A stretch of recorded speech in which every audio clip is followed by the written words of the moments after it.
Governor Ebdane. Maraming salamat po. Malaking tulong po ito para sa Bornisa. Po, Governor Jun Ebdane, maraming salamat po sa tulong na ibinigay niyo para sa aking pag-aaral. Malaking tulong po ito para sa aking future. Maraming salamat po, Governor Jun Ebdane, sa ibinigay niyo pong pinansyal na tulong para may pagpatuloy po namin ang aming pag-aaral sa Masteral.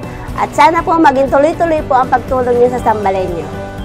Hello po, maraming salamat po kay Governor Jun Ebdane sa pagbibigay po sa amin ng suporta, educational assistance po, and marami po kayong natutulungan. God bless you po!